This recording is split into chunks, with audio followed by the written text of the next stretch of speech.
علی عبادہ الذین اصطفیٰ اما بعد فاعوذ باللہ من الشیطان الرجیم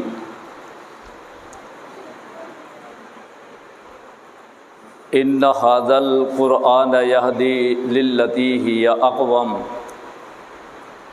بے شک قرآن پاک جو درست راہ ہے اس کی رہنمائی کرتا ہے۔ میرے بہت ہی زیادہ قابل احترام سامعین و سامعات، بات انشاءاللہ مختصر ہوگی، ذرا توجہ فرمانا۔ سب سے پہلی بات یہ ہے کہ میں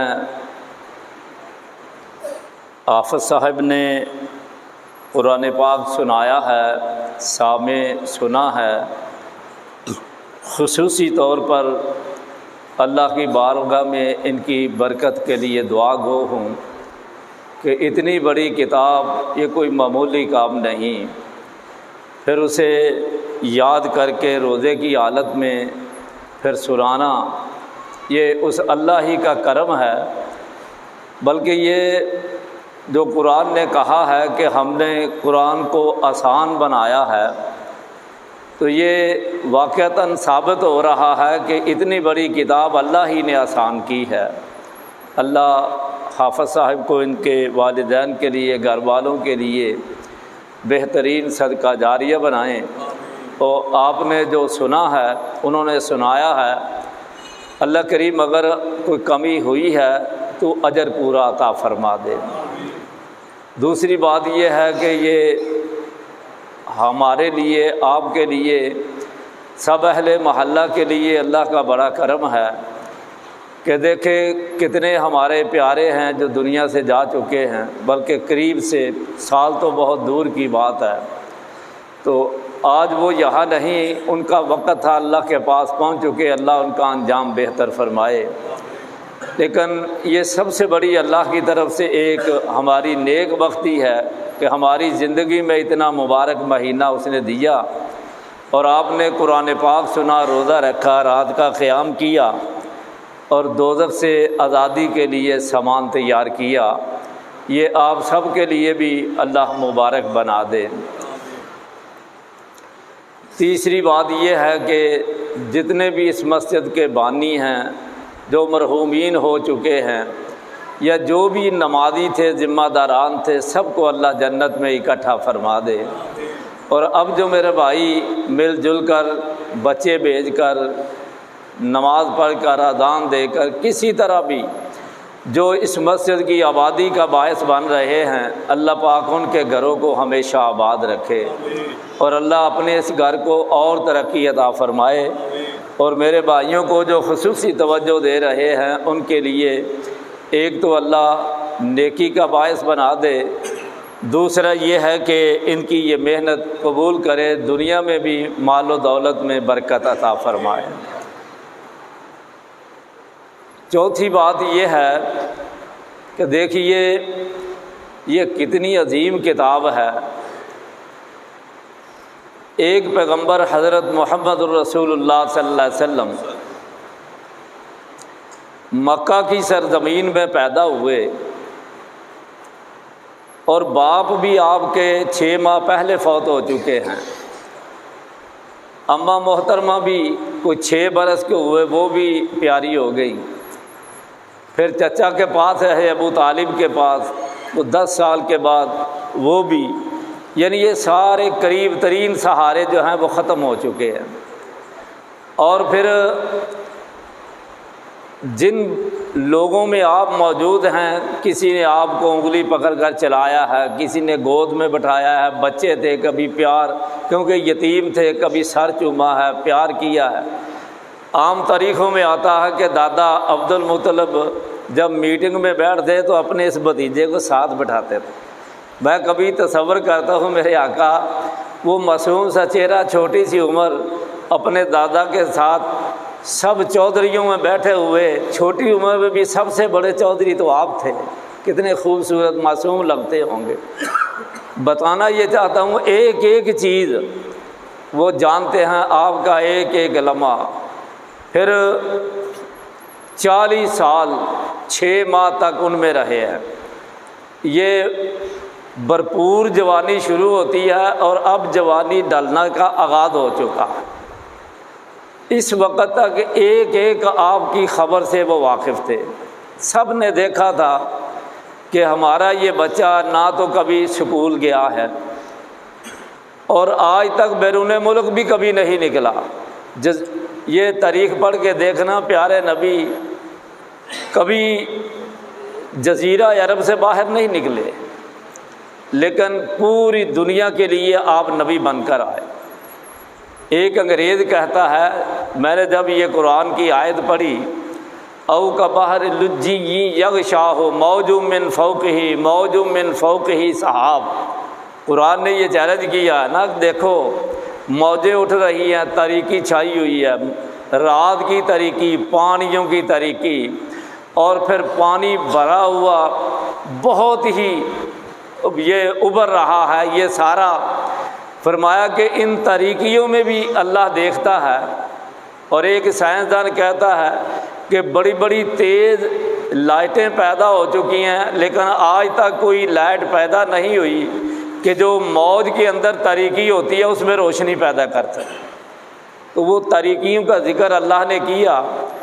وہ پچھلے دنوں میں ایک انگریز کہتا ہے کہ میں نے نبی پاک کی زندگی کے پر بھی غور کیا کہ ایک دن کبھی کسی کشتی پہ سوار ہو کر سمندر کا سفر نہیں کیا، جزیرہ عرب میں رہے ہیں، لیکن چیز وہ پیش کر رہے ہیں، وہ تھا سائنس کا ماہر، چیز وہ پیش کر رہے ہیں کہ جو ماہر نہریات جو ہیں، جو سمندروں کے ماہر ہیں، وہ پیش کرتے ہیں۔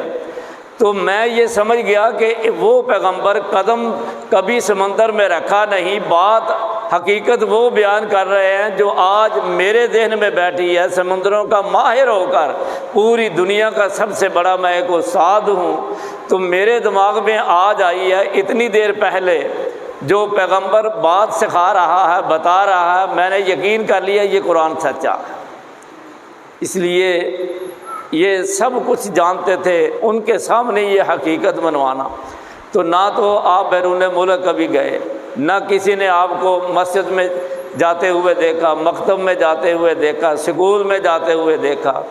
یہ مرزا قادیاں والا جو اس کے جھوٹا ہونے پر علماء ایک بڑا نقطہ بیان کرتے، وہ کہتے ہیں اس کے ساتھ پڑھنے والے موجود تھے، یہ لوگوں کے ساتھ سکول جاتا رہا ہے، اس کے ساتھ ہی موجود ہے۔ مولانا محمد حسین بٹالوی رحمہ اللہ، سب سے پہلے انہوں نے اس پر کفر کا فتویٰ لگایا تھا۔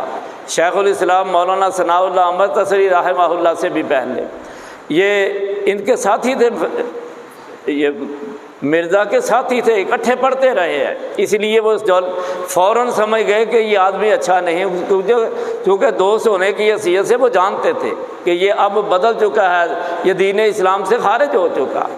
تو یہ دوست کو پتہ ہوتا ہے۔ اب یہاں دیکھیے، نہ اندرون ملک، نہ بیرون ملک، نہ اندرون شہر، نہ کبھی باہر، پیارے نبی صلی اللہ علیہ وسلم گئے نہیں، نہ کسی یونیورسٹی میں، نہ اسکول میں، نہ کالج میں، لیکن کتاب وہ پیش کر رہے ہیں۔ سب سے پہلے اپنی ذات پیش کی کہ لوگوں 40 سال 6 ماہ ہو چکے، میں تمہارے اندر رہا ہوں، ایک ایک میری زندگی کا گوشہ تمہارے سامنے کتاب کی طرح کھلا ہے۔ فقد لبثت فیکم عمرا من قبلی، ایک عمر کا حصہ میں گزار چکا ہوں، بتاؤ میری زندگی کا کوئی موڑ انگلی رکھ کر دکھاؤ۔ حدیث میں آتا ہے ہر زبان ما جربنا علیک الا صدقا، مخالف بھی تھے، اپنے بھی، پرائے بھی، سب وہاں کوہ صفا کے سامنے ایک ہی گونج برپا ہوتی ہے، اے اللہ کے نبی صلی اللہ علیہ وسلم، آپ کا جب بھی تجربہ ہوا ہے، واسطہ پڑا ہے، ہمیشہ سچ ہی بولا ہے۔ دیکھیے قرآن اپنے نبی کی صداقت پیش کر رہا۔ اب نبی صلی اللہ علیہ وسلم کتنے فخر سے اسے پیش کر رہے ہیں، اور قرآن للکار رہا ہے، اور لوگوں تم عربی لوگ ہو، کیونکہ وہ عرب لوگ تھے۔ عرب کا معنی ہوتا ہے جو بڑا فصیح گفتگو کر سکتا ہو۔ فرمایا تم عربی لوگ تھے اور نبی پاک صلی اللہ علیہ وسلم امی ہیں، اور تم سمجھتے ہو لوگ گونگے ہیں، ہم پڑھے ہوئے ہیں، تم پڑھے ہوئے خود کو عرب کہنے والے، میرا ایک امی نبی تمہارے سامنے کتاب پیش کر رہا ہے اور تم جانتے ہو کہ خود پڑھے ہوئے نہیں، کتاب پیش کر رہے ہیں، وہ کتاب تمہیں للکار رہی ہے۔ فرمایا کہ کل ان اجتمعت الانس والجن الا ان یاتوا بمثل ھذا القرآن، اس قرآن کی مثل لے آؤ، انسان ہی نہیں جن بھی اکٹھے ہو جاؤ، سب اکٹھے ہو جاؤ، اس قرآن کی مثل لے آؤ۔ فرمایا چلو یہ 114 صورتیں ہیں اور 30 پارے ہیں، یہ بہت لمبا چکر ہے، ہم اور نیچے اتر آتے ہیں۔ تم کہتے ہو میرے پیغمبر صلی اللہ علیہ وسلم خود کلام لے کر آ گئے ہیں۔ فرمایا ام یقولون افترا قل فأتوا بعشر سور مثلہ مفتریات، کہ تم اس سے 10 صورتیں لے آؤ۔ اب پورے قرآن کا چیلنج ہو رہا ہے، پھر بھی خاموشی چاہیے۔ اب 10 صورتوں کا چیلنج ہوا، پھر بھی خاموشی چاہیے۔ فرمایا چلو اور نرم کر دیتے ہیں، قل فأتوا بسورۃ من مثلہ، کہ اس کی مثل ایک ہی صورت لے آؤ۔ اب سورۃ کوثر بھی صورت ہے، صرف 3 چھوٹی چھوٹی آیتیں، مقصد یہ تھا کہ سب سے چھوٹی آیت جو کم از کم 3 آیتوں پر مشتمل ہے وہی لے آؤ صورت، وہاں بھی خاموشی ہے۔ سورۃ طور میں فرمایا چلو اور ہلکا کر دیتے ہیں، فرمایا کہ فَلْيَأْتُوا بِحَدِيثٍ مِّثْلِهِ، ہو میرے قرآن کی مثل، صرف ایک بات وہی بنا کر لے آؤ۔ فرمایا میرا امی پیغمبر تمہارے بقول 30 پارے بنا کر لا سکتا ہے، تو تم عربی ہو کر ایک بات کیوں نہیں لا سکتے؟ لے آؤ۔ دوستو آپ نے بھی دیکھا، ہم بھی دیکھ رہے ہیں، بڑے بڑے پڑھے لکھے دنیا میں آئے، آج بھی مستشرق بڑے نبی دین کے بڑے کیڑے نکالتے ہیں، بڑی مخالفت کرتے ہیں، آگ جل رہی ہے، دیکھ نہیں، کبھی آپ کے نقشے بناتے ہیں، کبھی دہشت گرد کہتے ہیں، کبھی جلا دیتے، آگ لگا دیتے، کیا کچھ نہیں کرتے، اتنی آگ بھری ہوئی ہے ان میں، لیکن نہ 15 صدیاں پہلے ایک بات کوئی لا سکا، نہ درمیانی صدیوں میں، نہ آج، اور کسی شعبے کا آدمی آج تک قرآن کا یہ مطالبہ پورا نہیں کر سکا۔ اندازہ لگائیں، امی نبی کا یہ اعلان اور چیلنج جو ہے یہ ثابت کر رہا ہے کہ یہ کتاب اللہ کی ہے، اگر نہ ہوتی تو کچھ نہ کوئی ٹوٹا پھوٹا بنا لیتے۔ یہ ہے اس کی عظمت، یہ کتاب آپ نے سنی ہے کہ جو آج تک للکار رہی ہے، دنیا کا کوئی اس کا مقابلہ نہیں کر سکتا۔ یہ ثابت ہوتا ہے کہ اللہ کا کلام ہے، اس لیے یہ کتاب آپ نے بہت سنی ہے۔ دوسری بات یہ دیکھیے کہ اس کتاب کی عظمت کس طرح ہے، میں اور آپ شاید کم غور کرتے ہیں۔ یہ کتاب پہلے لوح محفوظ میں تھی، اللہ نے کلام کیا، لوح محفوظ میں منقش کر دیا، پھر رمضان میں لوح محفوظ سے اللہ نے پڑھ کر جبریل علیہ السلام کو دی، وہ بیت العزت مقام ہے پہلے آسمان پر، وہاں لے کر اتر آئے۔ پھر 23 برس میں جس طرح اللہ کا حکم ہوتا رہا، بے وقت ضرورت یہ قرآن اترتا رہا، 1 آیت، آدھی آیت، 2 آیتیں، صورتیں، یہ مکمل طور پر اترتا رہا۔ پہلے تو یہ دیکھیں، ایک حدیث میں آتا ہے، سن نبی صلی اللہ علیہ وسلم فرماتے ہیں، میں نے اپنے جبریل علیہ السلام کو 2 دفعہ اصلی حالت میں دیکھا، ایک شروع نبوت میں، ایک معراج کی رات۔ فرمایا 600 پر تھا اس فرشتے کا، 600 پر، اور جب اس نے پھیلا دیے تو پوری کائنات کو اپنے اندر سمیٹ لیا تھا۔ اتنا بڑا فرشتہ وہ پیغام لے کر نبی کریم صلی اللہ علیہ وسلم کی طرف آ رہے۔ میں بتانا یہ چاہتا ہوں پھر نبی کریم نے پڑھا، خلفائے راشدین نے پڑھا، صحابہ کرام 1.5 لاکھ کے قریب تھے انہوں نے پڑھا، کوئی 3 لاکھ کے قریب تابعین تھے انہوں نے پڑھا، اہل بیت تمام لوگوں نے پڑھا۔ اب اندازہ لگائیں، آپ نے وہ کتاب سنی ہے، حافظ صاحب نے وہ کتاب پڑھی ہے جو کائنات کا رب خود پڑھتا ہے، جبریل خود پڑھتا ہے، سید کونین خود پڑھتے ہیں، فرشتے خود پڑھتے ہیں، خلفائے راشدین پڑھتے ہیں، صحابہ کرام رضوان اللہ علیہم اجمعین پڑھتے ہیں، تابعین پڑھتے ہیں، آج تک ہر مسلمان پڑھتا جا رہا ہے۔ یعنی جب آپ یہ پڑھیں تو تم سمجھو کہ ہم رب کا پڑھا ہوا کلام جو وہ پڑھتا ہے، ہمیں وہ اعزاز مل رہا ہے، وہ پڑھ رہے ہیں۔ کتنا بڑا اعزاز، کہاں نسبت مل رہی ہے، کہاں جا کر نسبت مل رہی ہے؟ ہم نے کبھی قرآن کی عظمت کو سمجھا ہی نہیں۔ اس لیے حدیث میں آتا ہے کہ جب قرآن کی تلاوت کرو، مسواک اچھی طرح کیا کرو، منہ صاف کیا کرو، فرشتہ قریب ہو کر سنتا، بلکہ بعض اوقات ایک روایت میں آتا ہے اللہ کان لگاتے ہیں، اور یار تیری کتنی قدر ہے، فرش زمین پہ تو اللہ کا کلام پڑھ رہا ہے، کائنات کا رب اس طرح کان لگا کر سنا، تیری ماں نہیں اس طرح سنتی، تیرا باپ نہیں سنتا، تیرا پیارے سے پیارا نہیں سنتا، اور اعلیٰ سے اعلیٰ نہیں سنتا، عرش کا مالک کائنات کا رب کان لگا کر تیرا کلام سن رہا۔ یہ کتنی بڑی عظمت ہے۔ فرمایا فرشتہ قریب ہوتے تھے، منہ قریب کر دیتا ہے کہ یہاں سے قرآن پڑھا جا رہا ہے، اس لیے اپنے منہ کو صاف کر کے قرآن کی تلاوت کیا۔ یہ تو سگڑتے سوٹے لا لا کے بھی پڑھی جاتا ہے۔ تو اس لیے یہ بڑے حساب سے چلنا چاہیے، یہ بہت بڑی ایک عبادت ہے۔ اس لیے پیارے نبی صلی اللہ علیہ وسلم پر یہ قرآن اترا، جب آپ اسے پڑھیں تو دماغ میں یہ لائیں کہ یہ میں اللہ کا کلام پڑھ رہا ہوں، میرے نبی نے یہ پڑھا ہے۔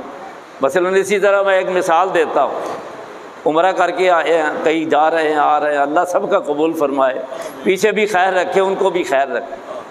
وہاں ہر چیز بدل چکی ہے، لیکن حجر اسود وہی ہے جس طرح جنت سے آیا، وہی ہے۔ وہ ایک دفعہ وہ کرامیہ فرقہ لے گیا تھا، ان سے چھین کر پھر دوبارہ بہرحال لگا دیا گیا، ہے وہی۔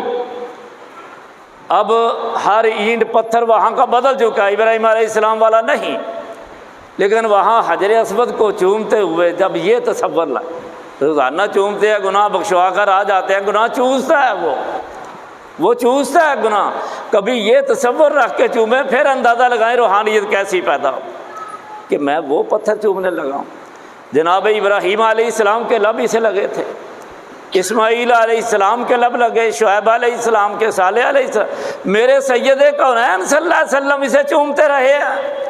انہوں نے اپنی باہوں میں لیا، بازوؤں میں لیا تھا، زبان مبارک لگائی تھی، خلفائے راشدین چومتے، صحابہ چومتے رہے ہیں، یہ وہ پتھر میں چوم رہا ہوں۔ لپٹ کر چوم لے گل کو اے بلبل، چمن میں پھر بہار آئے نہ آئے۔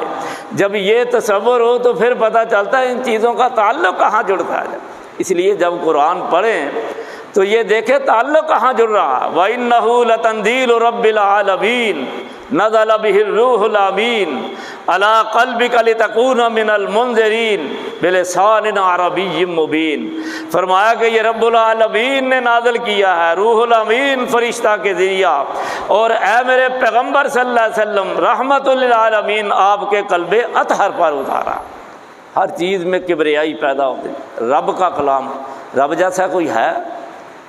سونے نبی کے سینے جبریل فرشتوں کا سردار جو اسے لے کر آیا ہے، اور یہ امانت سینہ یا اطہر میں اتاری جا رہی ہے کس کے؟ کائنات میں آج تک نہ جمال نہ کمال میں ایسی ہستی دنیا نے نہ دیکھی ہے نہ پیدا ہوگی۔ پھر عذاب بہت ہیں، دل و دماغ پر، زبان پر بھی اتارا جا سکتا تھا۔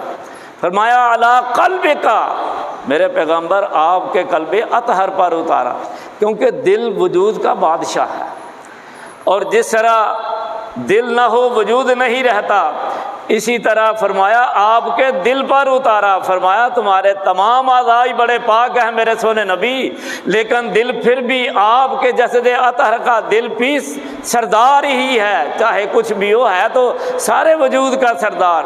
تو آپ کے سردار حصے پر میں نے اس قرآن کو نازل کیا، جہاں تک اترا ہے وہاں سے لے کر جو لے کر آیا وہ بھیجنے والا، ہر ایک میں بلندی بڑائی کبریائی۔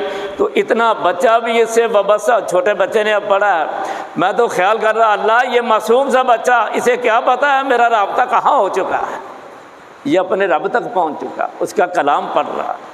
اس لیے یہ بہت بڑی سعادت سمجھیں کہ جب ہم اسے پڑھتے ہیں یہ اللہ کا کلام بن جاتا ہے۔ اچھا بعض اوقات کچھ لوگوں سے غلطیاں ہوئی ہیں، قرآن نے بیان کیا ہے میں اور آپ پڑھتے ہیں تو وہ ہمارے لیے نیکیاں بن جاتی ہیں، ہمارے لیے نیکی بن جاتی ہے، لوگوں سے غلطی۔ حالانکہ جناب صدیق رضی اللہ عنہ کا بڑا بلند کردار تھا، پھر بھی آخر بیٹی پہ بہتان لگ رہا اور دوسروں کو تو اللہ نے سزا دی۔ آپ کی خالہ کا بیٹا مصطح تھا، مصطح خالہ کی بیٹی تھی، آگے وہ باندھا سمجھنے لگتا تھا، اس کا بیٹا مصطح وہ بھی اماں جی عائشہ پر تہمت میں شامل ہو گیا۔ یہ فقیر مسکین مہاجر تھا۔ سیدنا صدیق اکبر رضی اللہ عنہ بہانہ بھی لگایا ہوا تھا اور ویسے بھی مدد کرتے رہتے، انسان تھے، غصہ آیا، پھر اتنی پکیدہ اچھی بیٹی، ظلم کی حد تھی۔ وہ حضرت ابو بکر رضی اللہ عنہ کہنے لگا مصطح یہی نیکی کا صلہ ہے جو تو مجھے دے رہا ہے۔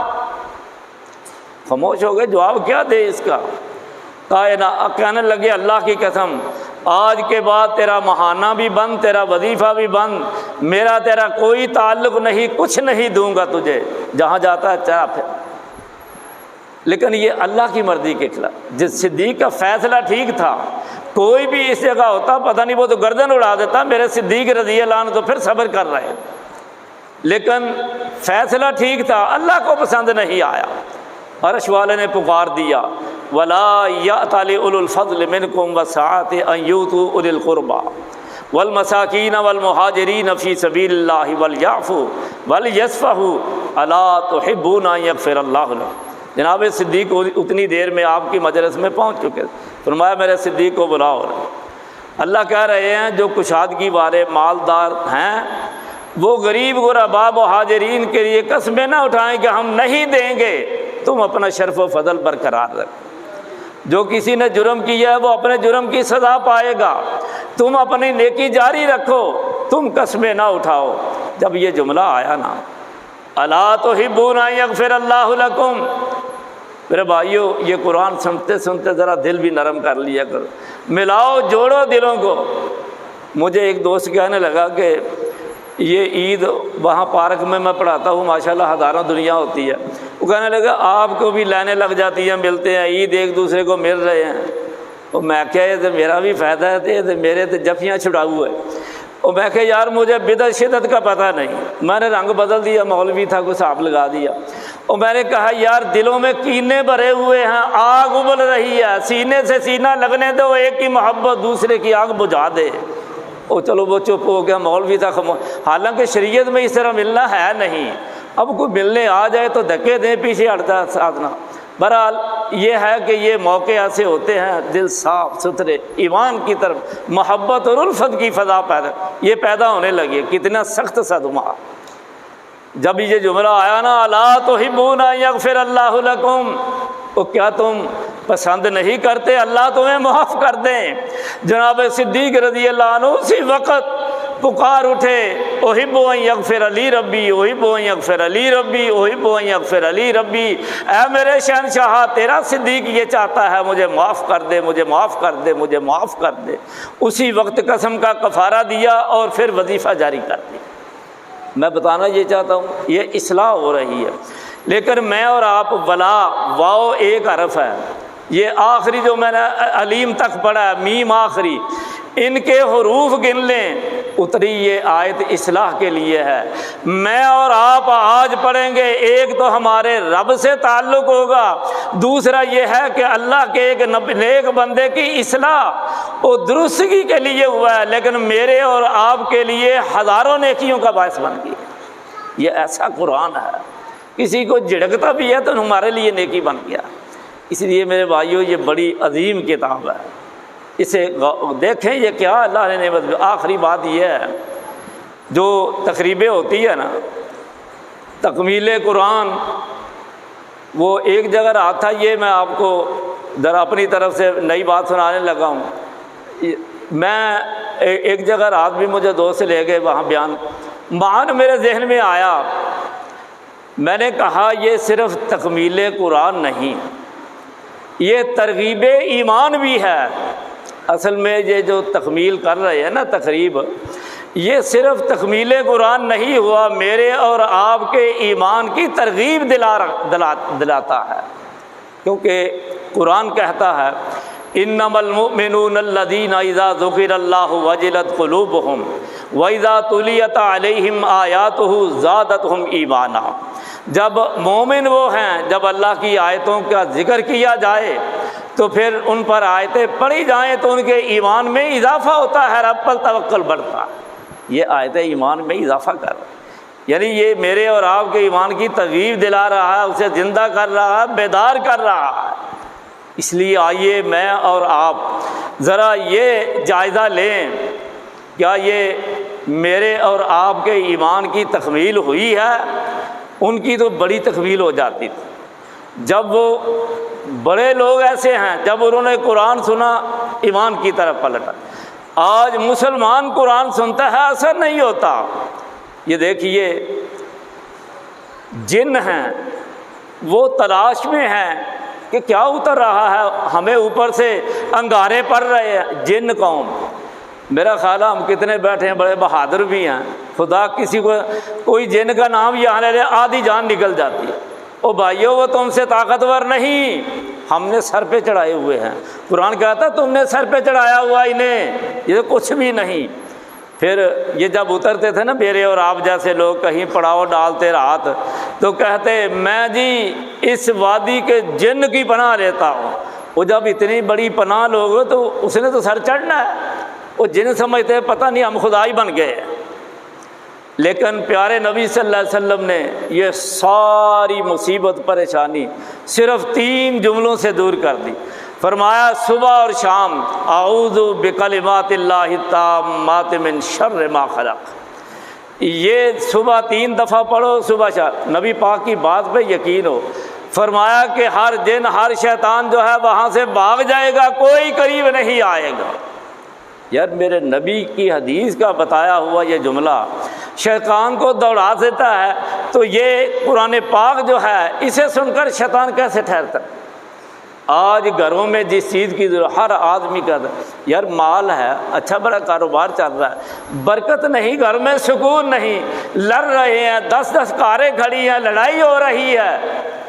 جب چھوٹی چھوٹی کٹیا تھی اس میں قرآن پڑھا جاتا تھا، اسید بن حضیر پڑھ رہے ہیں، انہوں نے دیکھا ایک روشنی چل رہی ہے، صبح نبی پاک کے پاس گئے، کہنے لگے حضرت چونبڑی سی ہے میری، گھوڑا وہاں باندھا تھا، چھوٹا تھا میرا بچہ یحییٰ تھا، مجھے ڈر ہوا وہ بدک رہا ہے کہیں میرے بچے کو نہ کچل دے، لیکن جب میں رکوع سجدے جاتا سلام پھیرتا تو وہ خاموش ہو جاتا۔ پھر میں نے دیکھا اذان ہوئی تو روشنی ایک چڑھ رہی تھی۔ پیارے نبی صلی اللہ علیہ وسلم نے فرمایا تو نے اپنی آنکھوں سے دیکھا؟ کہا میں نے اپنی آنکھوں سے دیکھا۔ فرمایا تلک السکینۃ تنزلت، اور یہی تو وہ سکون ہے جب قرآن پڑھا جائے فرشتے لے کر اترتے ہیں۔ اے میرے اسید رضی اللہ عنہ، اگر تم صبح تک یہ جاری رکھتے وہ فرشتے تمہیں مل کر جاتے، اپنی آنکھوں سے دیکھتے۔ یار تم قرآن پڑھتے تھے، فرشتے وہاں سننے کے لیے، یہ ایمان ہو۔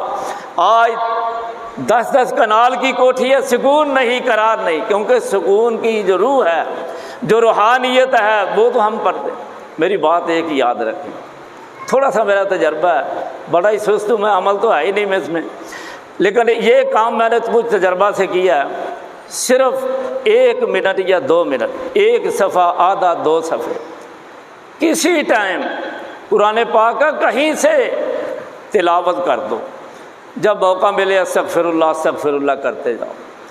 2 چیزیں، نماز وقت پر پڑھو، صدقے کی توفیق ہو تو کر دو۔ یہ 3-4 کام آپ کریں، دل میں سکون بھی ہوگا، گھر میں قرار بھی ہوگا، کاروبار میں برکت بھی ہوگی، گناہ بھی مٹیں گے، رحمت بھی ہوگی۔ اور سارے کام پہ 2 منٹ 4 نہیں لگتے، 5 نہیں لگتے، اس لیے صرف شیطان ہمیں ادھر آنے نہیں دیتا۔ اس لیے میرے بھائیوں کا گھر میں جو قرآن پڑھا جائے یہ رحمت ہے۔ دیکھیے فرشتے اتر رہے، میں یہ بات سناتا ہوں پھر دعا کرتے ہیں۔ اب دیکھیے اتنے بڑے جن وہ نبی پاک کو مل کر جاتے ہیں، کہنے لگے یار انگارے یہ پڑھتے تھے کہ قرآن اترنا شروع ہوا ہے، کبھی غور کیا ہے؟ جب میرے اور آپ کے رب نے اس قرآن کو نازل کیا تھا میرے بھائی اور میرے حافظ، اور حافظ نہ بنانے والے، دور جانے والے اس قرآن سے، میری بیٹی میں 10 بسا درخواست کرتا ہوں، اور پہلے دیکھو تمہارے رب نے انتظام کیا کیا ہے۔ عام شیطان آتے جاتے تھے، جب سے وہی نازل ہوئی شیطانوں کو انگارے پڑنے شروع ہو گئے، تاکہ میرے کلام میں کسی شیطان کے کلام کی آمیزش نہ ہو جائے، مل نہ جائے۔ تیرے سینے میں اتارنے کے لیے اللہ نے قرآن کی اتنی حفاظت کی کہ انگارے مار مار کر شیطان کو دوڑا دیا۔ اب میں آپ ہی شیطانی کرتب کر رہا ہوں کہ اس کے قریب نہیں جاتا، یہ تو میری کمی کوتاہی ہے۔ اس لیے جب وہاں سے گئے، جا کر کہنے لگے یا قومنا انا سمعنا کتابا یہدی من بعد موسیٰ یہدی الی الحق والی طریق مستقیم۔ اے ہماری قوم، ہم نے ایک ایسی کتاب سنی ہے جو موسیٰ علیہ السلام کے بعد نازل ہوئی، فرمایا جو راہ حق کی رہنمائی کرتی ہے اور راہ راست کی طرف گامزن کرتی ہے، وہ قوم، ہم نے وہ قرآن سنا ہے۔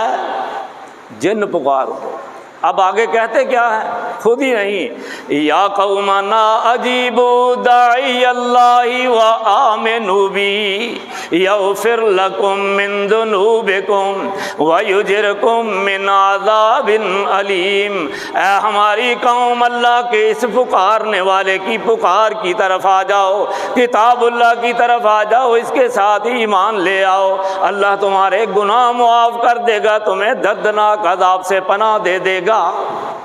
یہ جن اعلان کر رہے ہیں، جن کا نام سن کر آدھی جان ہماری نکل جائے، وہ خوش ہو رہے ہیں۔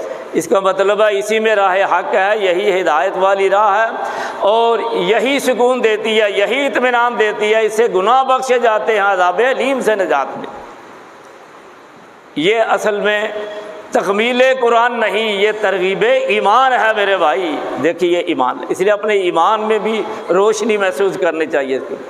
آخر میں ایک دوستوں سے بات کرنا چاہتا ہوں، اپنے سے بھی دوستوں سے۔ نوجوانوں، ہے کوئی یاد اپنے ایمان کو جلا بخشتے ہوئے کہے اے میرے رب کبریا، آج تک میں تیرے ساتھ شرک کرتا رہا، چوکھنڈیوں کو پوجتا رہا، غیروں کو خدا بناتا رہا، میں نے کئی معبود بنائے ہوئے تھے، شہنشاہ کبریا آج کے بعد تیری وحدانیت کے بغیر نہ میری کوئی پکار ہوگی، نہ سینے میں کوئی للکار ہوگی۔